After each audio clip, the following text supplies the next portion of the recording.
Speak more about the Home Affairs Corruption Report released by the Special Investigating Unit today. Bring in the unit spokesperson, Kaizer Kganyago. Apologies. Good to have you on the SABC this evening.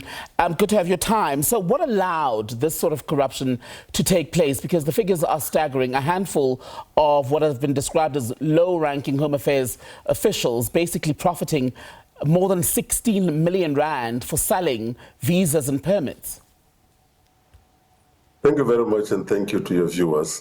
What has allowed this to happen is the manual processing that happened and the power that was given to officials by that kind of a manual processing of things. Therefore, when we went in, we found that the junior officials were in a position to just finalize all this transaction at the lower level without having to be checked by senior officials, because this is a day-to-day work that is done at that level. Therefore, that was a major concern for us, and that is why in our systemic recommendation we recommended that there must be change in that system.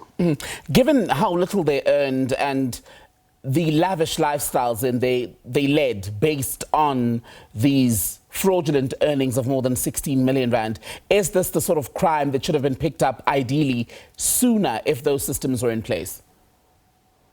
No, definitely, because when the people that are staying around this person are starting to see the kind of things that these people do. For an example, there was one of the officials who's earning about 25,000 rand a month, who was able to purchase land, cash, build a double-story house, and even paved the road from the main road to the house. And those are the signs of things that should be saying to people something is not right. But obviously, some people within the department who were working with them knew what was going on, but they were not able to come to us until this whistleblower came to us. And as ever, the question with these sort of cases is, what will the consequences be? What is the price that these people are going to have to pay ultimately? Yeah, this is a very interesting one in the sense that the money that they have amassed, the 16 point something million, is not money that they stole from Home Affairs. Therefore, it becomes a difficult one for us to then go and get that money through the tribunal. What we have then done, we have now referred this matter to the National Prosecuting Authority, who will then take it from here and make sure that the asset forfeiture unit of the NPA takes this matter up so that we then recover those ill-gained monies. But also, on the part of those who received permits that they were not supposed to receive, we have already referred 100 of them to the Home Affairs Department so that they can be deported. That is those that are still in the country. And those that are not in the country, obviously, they cannot come back because they do not have those permanent resident status anymore because they were acquired in a fraudulent manner. Indulge me for a moment here, Mr. Kganyago. I don't know why I have the temptation tonight to refer to you as Dr. Kganyago, but Mr. Kganyago, indulge me for a moment. On the referral then for criminal investigation, that's often where people are disappointed because they don't see convictions as quickly as we would like to see, right? How much does the investigative work done by the SIU assist at that level to have something concrete enough for a successful conviction? Because it's one thing for you guys to flag this, but if people don't spend time in a jail cell, for many people it feels, well, not for many people, for some observers, it feels like a worthless pursuit. It will not be a worthless pursuit because we are able to come with evidence and give it to the National Prosecuting Authority. As you might have heard from Mr. Lekgetho, who's the head of the SIU, he has indicated that now that the former head of the SIU is now at the National Prosecuting Authority, we're hoping for a better relationship between ourselves and the other side. We must be mindful of the fact that it will be easier for the current head of the NPA to take these matters forward because they happen during his tenure. The other side, he knows the ins and outs of this kind of investigations and the evidence that we are talking about. Therefore, it will be something that I think the country is going to see, that a relationship that will bear more fruits than we are doing. But also to caution the people that people in orange overall is not the only punishment. There are other things that we do, because if we recover this money from you and we fire you from work and all of those things, there are consequences on their own. And the period covered by this investigation that has now resulted in the report published today is a 20-year window, 2004 to 2024, February, I think, of 2024, that is. Could this sort of crime still be happening? It is possible that it is happening, but as you might have heard from the Department of Home Affairs, they are automating their system. And therefore, when this thing is automated, because one of the things, for example, is when all of these processes are automated, they will be in a position to know who made the changes at what time on what day. Therefore, for you to enter, you either use your biometric or you use a number that will be there, so that we know when something goes wrong, we can easily go and say, you are the ones who made the change and why did you do it? Therefore, it will be easier to track. But I can't honestly stand here and say it is still not happening.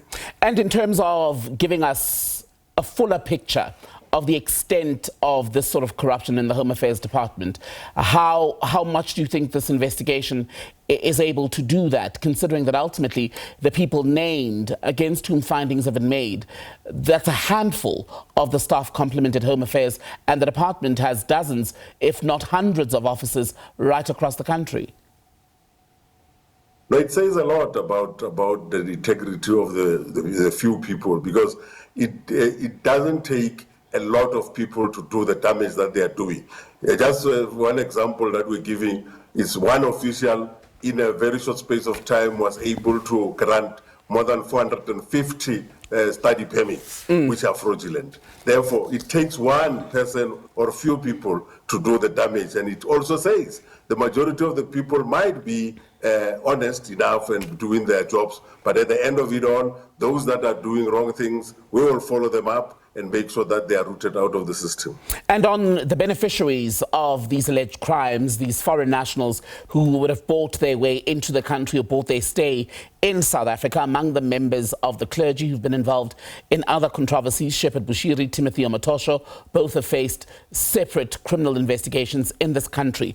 Is it a coincidence then that that is how they would have been allegedly involved in this corruption with visas and permits, and ultimately the fact that they were subsequently, while in the country, alleged to have been involved in the commission of other crimes? Are there people who've expressly done this to be able to come and commit crime here?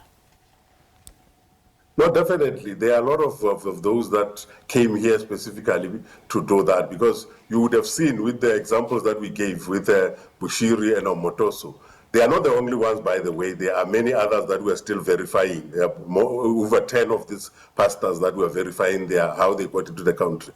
But they knew from the word go that they are coming in on a visa, on a travel visa, and then later on they would change and pay people so that they can do their shenanigans in this country. There are those that even buy some of our officials in Home Affairs so that they get passports. For example, just to give one simple example, a person goes in, pays the money to this individual who puts their fingers there, the information comes up. When you go to the booth for pictures, that person is swapped and we put somebody else, and they travel with that passport out of the country, and they even go and do illegal things out of the country that puts the country into disrepute. Lastly, the link to the religious sector, the clergy once more. What about that particular sector, because you're investigating more cases, makes it so involved in this sort of thing? Is, for example, the running of a church a front for crimes, from what you're looking at more broadly? No, it is. If you can look at these two examples that we've given, you will see, for example, when you apply for a permanent residence permit, you need to prove that you are financially viable. And what they then do, they use the church and the church books to confirm that they are financially viable, even though the money that is in the church books is not supposed to be their own personal money. Therefore, we also have examples where they move money into companies, and in Bushiri's case, moved cash, 1.2 million to buy a jet. And they use that as an example to say we are financially viable. Therefore, the money that is supposed to be used, that is not even taxed for the churches, is ending up being used for wrong things, and that is how they operate. Omotoso, for example, when he came with the documents, he came with the documents from a country that he doesn't even reside in. for him to get preferential treatment here with a permanent residence permit. Kaizer Kganyago, spokesperson for the Special Investigating Unit, thank you so much for making time to be on SABC News tonight.